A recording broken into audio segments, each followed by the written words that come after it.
Вот иногда сидите вы, торгуете свой понятный сетап, никого не трогаете, и тут бах, происходит вот такая огромная свеча. Что произошло, почему она вообще появилась? Все же вроде было нормально, ничто не предвещало беды, а тут выносит по стопу, да мало того, что еще выносит по стопу, так и спред непонятно какой огромный. И вместо одного R вы получили минус 5.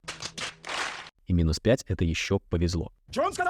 Сегодня мы с вами поговорим про новости. Именно новости решают, как много вы будете зарабатывать, либо как сильно вас цена прокатит вместе с собой. Очень часто на графике вы видите что-то вот такое вот аномальное. Казалось бы, господи, откуда взялась такая свеча? Все время мы идем аккуратненько, ничего там не предвещает беды, и тут бах, и просто какое-то движение вниз. Либо мы с вами стоим в каком-нибудь накоплении, вроде бы вышли, поднялись, аккуратно сняли ликвидность, настроение супер-пупер крутое, на откате хочется взять лонг, и здесь бах, снова пробой, снова резко цена валится. И, казалось бы, иногда сидишь и думаешь, что ж это такое? Может быть, такую большую свечу я сразу же заберу, мы же резко должны улететь в небо. И самое интересное, вы входите еще и вот так вот входите, то есть где-нибудь маркетом, и думаете, ну навряд ли цена пойдет вниз, она же резко показала, причем она сделает импульсное движение вниз и очень быстро откатится вверх. И вы в надежде на легкие деньги войдете в очень невыгодную для себя позицию и получите что? Получите стоп. Именно для этого будем сейчас разбираться с новостями. Я поделюсь с вами, как вижу для себя эти новости я и как я их торгую. Для начала нужно разобраться, где смотреть эти новости. Для себя я использую два сайта. Это Forex Factory и Investing.com. Investing можно использовать на русском, на английском. Начнем с Forex Factory. Как грамотно, как удобно использовать данный сайт. На самом деле на Investing будет точно такая же ситуация. Разберу все на примере фильтра на Forex Factory. Вот здесь вот есть такая зелененькая кнопочка, и тут куча всяких значков. Меня интересует только красный и оранжевый. Что это значит? Это значит важная новость. На сайте Investing.com это звездочки, и они обозначают тоже силу новости, то есть 1, 2, 3 звезды. Я для себя выбираю всегда только красную и оранжевую. Желтая и белая меня вообще не интересуют. Выбираю все типы новостей и также выбираю только те пары, которые меня интересуют. Технически вы знаете, что я торгую австралийский доллар, евро, фунт и доллар США, естественно, потому что все эти пары идут к доллару США. И когда нажимаю Apply фильтр, появляется такая вот картина. То есть технически у меня сейчас, если я выберу всю неделю, у меня будут показаны только новости, которые происходят на текущей неделе, имеющие красный либо оранжевый цвет, и только по парам, которые я указал. То есть австралиец, доллар, фунт и вот здесь вот евро. Точно такая же штука, ее можно спокойно сделать и непосредственно на сайте investing.com. То есть я выбираю, так, США меня интересует, Испания, Италия, еврозона, Германия. Ну, здесь, видите, намного больше стран, да, то есть немножко дольше придется потыкать. И нажимаю «Обновить». Соответственно, у меня удаляется огромное количество новостей и появляется только вот такое вот окошко с маленьким количеством, то есть 2 новости. И если мы сравним эти два сайта, то есть сегодня 13 число, сегодня у нас есть 2 новости на одном сайте, но они разные. То есть есть ВВП непосредственно по фунту и 30-дневные, получается, бонды, да.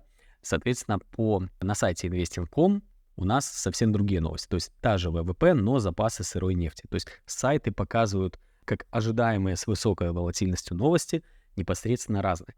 Какие же новости мы будем, в моем личном понимании, самые волатильные, внутри которых входить нельзя?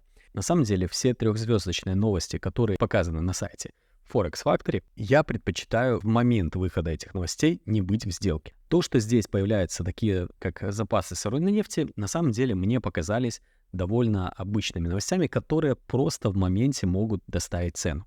И сейчас мы перейдем к тому моменту, какие же бывают новости, что делают новости, для чего они нужны. На самом деле новость нужна для того, чтобы доставлять цену в зону интереса. В данном случае, если мы посмотрим на вот эту манипуляцию, вот этой новости, мы с вами видим, как цена в момент движения, у нас было хорошее шортовое движение, мы постоянно выбивали шортистов, и у нас произошел вроде бы всплеск вверх. Вроде бы мы показали движение выше, и приостановились возле данного хая. Соответственно, в моменте люди пытались шортить их, естественно, цена наказала, сделала резкую манипуляцию вверх и пошел обратный отскок. В моменте многие здесь сидели непосредственно с точки зрения в лонг, то есть кто-то уже переобулся и собирался продолжать двигаться выше. Что сделала цена? В момент выхода цены мы просто взяли и обвалились вниз. Обвалились вниз, чтобы доставить цену вот к этому лою.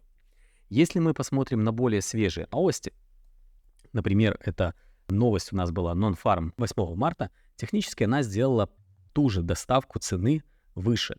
Мы все время с середины февраля двигались выше, выше, выше, и у нас по левую сторону, покажу на часе, и у нас по левую сторону мы двигались к обновлению вот этой вот ликвидности. Мы пришли, вроде бы приостановились, да, получили какой-то значительный откат, и показалось, вроде бы перед новостью мы должны собираться падать, падать, падать. Что сделала новость? На выходе новости мы зачистили лой и резко поднялись вверх. Доставили итоговую цену к нашему хаю и собрали всю нужную ликвидность, обновили хай SMT блока. По факту новость доставила цену в нужное место.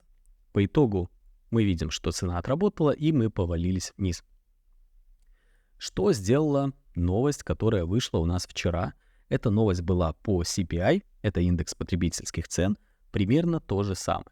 Огромное количество людей в данном моменте искали точки входа в лонг, входили прямо здесь, прям очень сильно входили в новость и ждали обновления нашего хая. Что мы увидели? Цена поднялась выше, дошла до какой-то зоны интереса. В данном случае по внутренней структуре это был ордер-блок, экстремальный ордер-блок. Мы получили здесь реакцию и повалились вниз. Что сделала цена? В моменте выхода цены у нас минутная свеча, сейчас я перейду на младший график, зачистила движение, всю ликвидность снизу, то есть полностью выбила всех товарищей лонгистов, и после чего поднялась вверх, забрала максимально движение сверху, то есть доставила цену непосредственно к нашему хаю. И после чего мы повалились вниз. Да? Ну а сейчас видим, что сейчас мы вроде как возвращаемся обратно. Как вот эта новость выглядела на минутном таймфрейме? То есть мы с вами видим, что цена взяла, сразу же рванула вниз, причем обращаю внимание, что вот здесь вот мы оставили 3 равных хая. Видите, 3 равных хая. Мы сразу же пошли вниз, чтобы забрать вот эти 2 равных хая, да, и остальную ликвидность слева. То есть вот наша первая свеча новостная, после чего мы резко пошли вверх, чуть-чуть потоптались, забрали, доставили ликвидность до хая и пошли дальше вниз. Дальше вниз. Какой из этого можно делать вывод? Во-первых, нужно вычленить новости, перед которыми не стоит совершенно даже просто присматриваться к графику. Для меня это минимум 3 новости. Это CPI, индекс потребительских цен, Non-Farm, это изменение числа занятых в несельскохозяйственном секторе, и решение по процентной ставке ФРС. Да, то есть перед выступлением Пауэлла объявляется решение по процентной ставке. Именно перед этими 3 новостями я предпочитаю не открывать позиции, и если я понимаю, что эти новости собираются выходить, и позиция моя там в прибыли, либо в нуле, либо в убытке, она сразу же закрывается.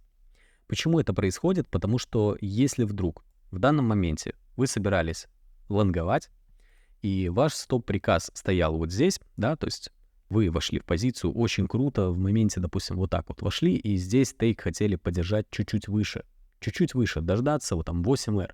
В моменте, когда вышла вот эта новость, скорее всего, ваш стоп закрылся где-нибудь вот здесь. Если не верите, просто проверьте, зайдите в позицию и посмотрите, как это отрабатывает на новостях, как сильно расширяется спред и как сильно вас протягивает по стопу. И иногда вместо того, чтобы вот здесь войти и получить минус 1R, вы получите минус 3, 4, 5. Я знаю иногда людей, которые получали по 10R просто из-за того, что их очень хорошо прокатывало стопом. То есть, понятно, эти 3 новости я не вхожу. Что делать с остальными?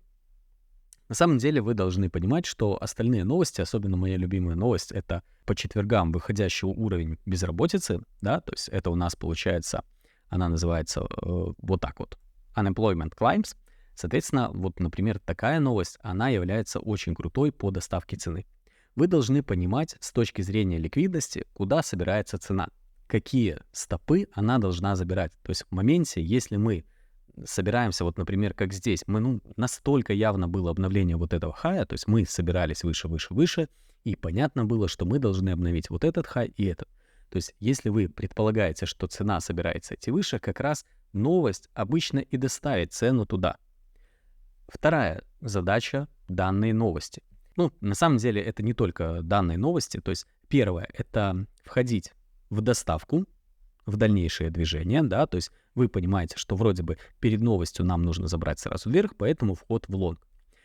Вторая задача, и она относится на самом деле как раз вот к этим двум сделкам, которые как раз я и входил и в пятницу, и во вторник. И они на самом деле более безопасные. Это вход в позицию после того, как вышла новость. То есть смотрите, что я сделал. Возвращаемся мы с вами в пятницу, да? Что произошло? Цена показала свою реакцию, мы сразу же спустились вниз и резко начали подниматься вверх. Я понимал, что вот здесь вот у меня есть непосредственно моя цель по ликвидности. Мы дошли до этого блока, я дождался манипуляции сверху, получил откат, и после чего я не вошел сразу же в позицию. Я дождался еще одной манипуляции сверху. Если вы не понимаете эту логику, во-первых, приглашаю вас на утренние разборы, а во-вторых, посмотрите видео про скоб и пересвип скоба. Вот эта свеча есть не что иное, как наш скоб. Соответственно, мне нужно было бы дождаться пересвип скоба, и я стоп-приказом переносил постоянно стоп-приказ и дождался подхода к этой свече. Как только эта свеча закрылась, перенес стоп-приказ снизу выше и получил вход. По итогу, спустя какое-то время, получил почти 5R.